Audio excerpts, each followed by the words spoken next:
뒤로 하고요. 내가 이화여대에 그렇게 유라를 특별히 부탁할 이유가 없었다. 최순실의 최종 변론이 지금 이루어졌던 것으로 알려지고 있습니다. 그런데 최후 변론 중에 울음을 터뜨렸다니요?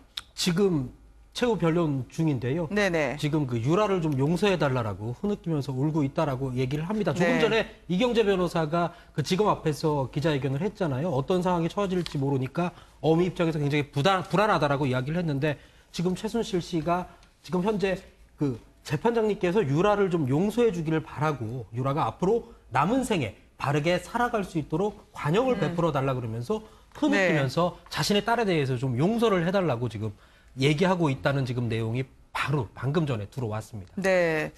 안민석 의원은 냉정하게 이야기한다면서 치밀하고 무서운 최순실의 울음에 대해서는 본인의 판단을 이야기를 하던데요. 재판장은 딸을 용서해달라, 남은 생을 바로 살게 딸에게 관용을 베풀어달라고 지금 최후 변론에서 최순실이 흐느끼며 호소를 했다는 전언입니다. 먹힙니까, 변호사님? 사실 지금 안민석 의원 말대로 최순실이 굉장히 냉정하고 치밀한 성격인 건 맞지만 네. 정유라 얘기만 나오면 그 부분은 좀 달라지는 것 같아요. 네. 그러니까 오늘 같은 경우에 저 최후 변론 중에 정유라를 용서해 주고 재판장이 마음대로 못합니다. 기소도 안 됐는데 어떻게 재판장이 자기가 담당할지도 모르는데 용서를 해줍니까? 네. 그러니까 그럴 정도로 지금 딸이 오늘 귀국을 해서 오늘부터 이제 구속이 될 수도 있는 상황이고 오늘 일단 구금 상황에서 지금 48시간 조사를 받아야 되는 상황이죠. 네. 이제 그런 여러 가지 과정들에 대한 걱정은 그거는 엄마의 마음으로서 충분히 있을 수 있는 일이라는 생각이 들고요. 네. 다만 이제 그렇게 정유라의 용서를 구할 거면 최소한 본인이 잘못한 혐의 부분은 인정을 해야 되지 않겠습니까? 근데 지금 저 이대 학사 비리와 관련해서도 내가 이대를 보낼 이유가 없었다는 취지로 아직도 지금 이렇게 객관적인 증거와 객관적인 물증 인증들이 많이 나온 상황에서 저런 주장을 하고 있다는 것. 그게 네. 어찌 보면 제가 아까 말씀드렸던 것처럼 굉장히 이례적으로 징역 9년이 구형이 7년이 구형이 될 정도로 중한형이 구형이 된 원인이 된 거거든요.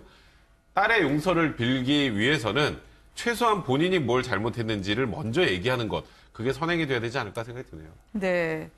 얄궂은 운명이 엇갈리는 날입니다. 오늘 국정농단 그리고 이대 특혜 입시 비리에 정유라 씨가 들어온 날 이대는 새로운 총장이 취임이 됐고요. 엄마는 구형, 징역 7년을 받았습니다. 또 장시호 씨는 다음 달에 석방이 유력하다고 하네요. 그건 석방이 될 수밖에 없습니다. 네. 왜냐하면 이제 구속이 돼서 기소가 되면 재판까지 재판을 1심에서 6개월 안에 끝내지 않으면 풀어줘야 네. 돼요. 그게 구속 기간입니다. 그런데 장시호 씨 말고 얼마 전에 정호성 비서관 같은 경우에도 똑같이 끝나서 자기 보석을 신청을 했는데 그건 안 됐죠. 네. 그때는 다른 혐의로 추가로 또 구속영장을 발부받는 겁니다. 그래서 이렇게 기간을 늘리는 건데 장시호 씨는 일단 검찰 특검에서도 추가 기소할 내용도 없고 네. 추가 기소할 이유도 별로 없다라고 생각하고 있는 것 같습니다. 그러면 당연히 6개월이 경과를 하니까 풀어주는 거고 이제 불구속 상태에서 재판을 받는 거고요. 네. 장시호 씨는 아시겠지만 사실상 특급 도우미, 특검의 특급 도우미라는 표현까지 받을 정도로 제2 태블릿 PC까지 특검에서 확보할 수 있게 도와주고 네. 굉장히 수사에 협조를 많이 했기 때문에 현실적으로 장시호 씨가 실형이 선고된다거나 중형이 선고된다고 할 가능성은 별로 없다라고 보는 게 일반적인 관측이라면 네네. 또 도주 의뢰도 별로 없다라고 본다면 검찰과 특검에서도 장시호 씨에게는 약간의 관용도 좀 베푸는 것 같고요. 다른 추가 혐의를 만들어서 사실 충분히 다시 구속영장을 발받아서 시간을 끌 수 있었음에도 불구하고 하지 않았다는 건 그동안의 수사에 도움을 많이 줬다라는 부분에 대해서도 일정한 참작이 좀 된 게 아닌가 생각이 듭니다. 네. 잇따라 계속 속보가 들어오고 있네요. 최후 변론에 대해서도 박근혜 전 대통령에 대한 죄송한 마음, 후회도 언급을 했다는 전언입니다. 최순실 씨요. 그런데 정유라 씨, 물론 덴마크에 남고 싶어 했겠죠. 최순실 어머니, 그리고 박근혜 전 대통령의 이런 부분이 없었더라면 아마 정유라 씨 여기까지는 안 왔을 텐데 박 전 대통령은 워낙 많이 정유라 씨를 감싸서 또 나라, 특히 문체부까지 동원하다 보니까 딸이 아니십니까? 라고 하는 의혹까지 받았다고 하는데요. 최순실 씨, 박 전 대통령 결국 정유라가 들어올 수밖에 없었던 이들이 당겼던 그 화살들 한번 보시겠습니다. 딸이다 이런 말도 있습니다. 그러니까 자꾸 품격 떨어지는 얘기만. 정말 참 끔찍한 예. 거짓말도 맹간해야지. 그렇게 저질스러운 거짓말이 난무하는 이게 건전한 이 분위기인가 하는 회의가 많이 들어요. 정유라를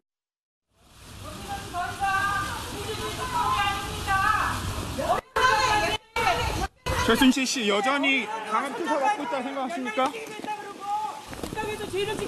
최순실 씨 여전히 강한 수사 특검이 아닙니다.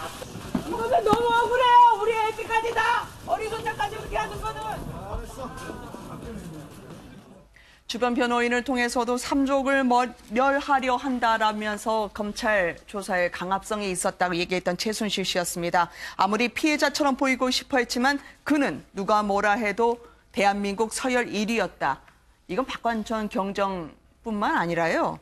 박원호 전 대한승마협회 정무, 최순실을 위해서 일했던 이 사람의 입에서 공판에서 지금 오늘 아침에 나온 이야기입니다. 네, 박원호 전 승마협회 전무는 최순실의 최측근으로 지금 알려지고 그렇죠. 있지 않습니까? 독일에 가서도 그 최순실 모자를 돌볼 정도로 네. 그 최순실 씨와 관련된 여러 가지 사정들을 지금 잘 알고 있다고 봐야 하는데 이 사람이 바로 최순실 씨가 권력 서열 1위 맞다. 네. 이렇게 지금 그 법원에서 증언을 했거든요.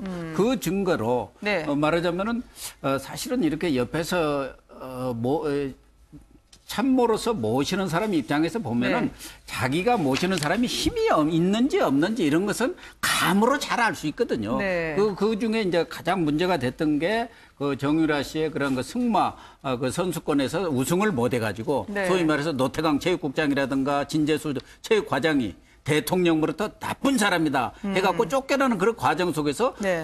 나쁜 사람이라는 얘기를 최순실 씨가 먼저 했다는 것이죠. 네. 그런데 대통령 입에서 똑같은 얘기를 나오는 거 보고 최순실과 박근혜 전 대통령 관계는 아주 특별한 관계고 정말 실세 중에 실세구나. 무슨 얘기를 하면은 바로 대통령한테 들어가고 대통령이 그런 얘기를 바로 이렇게 외부에 표현하고 있구나하는 것을 느꼈고, 그런 최순실 씨와 그 딸 관계뿐만 아니라 일반 국정에 관한 얘기들도 말하자면 최순실 씨가 하던 얘기가 박근혜 대통령의 입을 통해서 이렇게 지시사항으로 내놓은 것을 보고 실세 맞다고 스스로 판단을 했고, 그러한 것을 지금 법정에서까지 진술을 한 것이죠. 그러니까 연설문뿐만 아니라 나쁜 사람, 참 나쁜 사람이란 다섯 음절 이런 말까지 워낙 최순실 씨가 많이 썼던 말이었던 거군요. 최순실이 결국 이미 그걸로 먼저 노태강 얘기했다는 전 거죠. 국장이 왜냐하면 해임됐고요. 2013년 4월에 그 승마대회가 있고 나서 그때 네. 판정 시비가 있었죠. 사실 그게 어찌 보면 이 모든 사건의 발단입니다. 그 판정 시비가 있고 그럼 5월에 이 부분에 대해서 좀 정확하게 감사를 해봐라라고 했는데 네. 양쪽 다 잘못했다는 취지로 나왔었죠 그때. 그러면서 최순실이 문체부에서 제 뒷조사를 한다네요. 참 나쁜 사람들이네. 근데 그 내용이 고스란히 박 전 대통령 입에서 다시 두 명이 참 나쁜 사람이라는 얘기로 나온 거고요. 네. 그러다 보면 둘이 텔레파시가 통한 게 아니라면 그건 최순실 씨가 관련된 얘기를 박 전 대통령한테 했을 거고 했으니까 박 전 대통령 입에서 사실 문체부 국장 정도 수준까지 대통령이 전부 다 알기도 힘들거든요. 네. 콕 집어서 얘기했다라는 거는 그 둘 간의 관계를 명확하게 보여주는 또 단면이라고 봐야 될 것 같습니다. 네. 최순실 씨와 박근혜 전 대통령 오늘 구형까지 내려진 것, 징역 7년에 대해서는 상당히 엄하게 봤다라는 판단이신 것 같습니다. 또 재판에 강제 구인이 되려 했던 박근혜 전 대통령이 있지 않았겠습니까? 그러나 본인이 허리가 아프시다고요. 결국 1시간을 설득했는데 검찰이 돌아서야 했다는 지금 속보가 전해지고 있습니다. 그러니까 박근혜 전 대통령으로서 이영선 행정관의 재판에 대해서 자신의 경호원 아니었습니까? 그렇죠. 그리고 물론 이제 그게 보면 그 청와대 내 대통령에 대한 여러 가지 치료라든가 이런 관계, 네. 이것이 정식으로 주치의에 의해서 된 거냐 아니면 그것도 비선 치료 이런 식으로 해가지고 그 법 외의 같은 그 방식으로 치료를 했냐 이런 것 때문에 아마 이영선 재판관을 이영선 전 행정관을 불러서 이제 재판을 하는데 네. 사실은 당사자죠. 그러니까 네. 당사자 한 사람이니까 전 대통령이 나가서 자신의 일이 되니까 증언을 할 수도 있는데 아마 그것 때문에 재판부에서도 증인으로 채택을 했을 거고 한데 박 전 대통령 입장에서는 말이죠. 이영선 행정관한테 그 재판에 자기가 나가서 뭐라고 하겠습니까? 그럼 이영선 행정관이 거짓말한다고 하겠습니까? 아니면 네. 자신이 또 그런 비선 치료를 받았다고 하겠습니까? 그러니까 이런저런 입장에 있어서 사실은 어떤 말도 할 수 있는 입장이 아니잖아요. 그럼 차라리 안 나가는 게 낫죠. 그래서 허리 아픈 건 자신이 재판할 때는 더보다 훨씬 더 오랜 시간을 버티고 있었는데 뭐 허리가 아파서 1시간 정도 있을 뭐 그런 증언도 못 하겠다. 이거는 아마 그거는 그냥 핑계일 거고 뭐 그 핑계가 거짓말이라는 것을 사람들이 모르리라고 생각해서 핑계 된 건 아니고 여하튼 안 나간다고 하려니까 뭔가 이유는 있어야 되니까 그냥 네. 이유는 된 거고 저분은 적어도 앞으로도 이영선 행정관의 이 재판에 있어서 그 증인으로 절대 안 나갈 것 같습니다. 그러니까 이거는 뭐 물론 저도 충분히 이해가 됩니다. 지금 교수님 말씀하셨던. 근데 이거는 법치주의를 거부하는 거나 마찬가지예요. 이거는 법원에서 발부한 구인영장입니다. 그러니까 네. 내가 대답하기 좀 곤란하다고 나가고 싶으면 나가고 안 나가고 싶으면 안 나갈 수 있는 게 아니거든요. 그러니까 저도 물론 기본적으로 전직 대통령에 대한 최소한의 예우는 해야 된다고 하지만 지금 이영선 행정관에 관련된 혐의들을 보면 대부분 이제 의료법 위반의 공범 형태거든요. 네. 그럼 제일 중요한 게 누군가 들어와서 비선 의료진이 들어와서 박 전 대통령을 진료했는지 여부를 확인하려면 그거 누구한테 확인해야 되나요?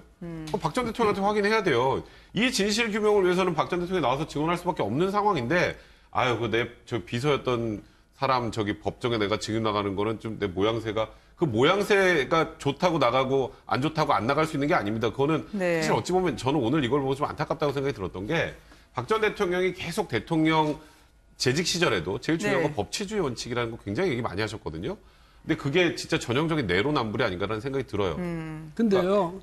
내로남불 풀어드려야 될 것 같아요. 내가만 내가만 로맨스, 남양 불륜. 반대로 생각할 수도 있어요. 대통령은 만약에 저렇게 안 나가잖아요. 안 나가면 네. 그동안에 검찰에 이영선 행정관에 대해서 수사했던 것이 그것을 그냥 인정하는 셈이 되는 것 아닙니까? 근데 그렇게 그럼에도 이제 불구하고 입증을 할 수 없습니다. 아니 이 그러니까 법적으로. 왜냐하면 내가 증언을 안 하니까 그럼 자신에 대해서 여러 가지 이제 불리한 그런 수사 결과가 있잖아요. 근데 그러니까 거기에 대해서 자신이 어떤 증언을 하지 않겠다는 것은 자신의 불리함을 그냥 감수하겠다 이런 뜻도 되니까 그럼에도 불구하고 안 나가겠다는 거 아니겠습니까? 전직 대통령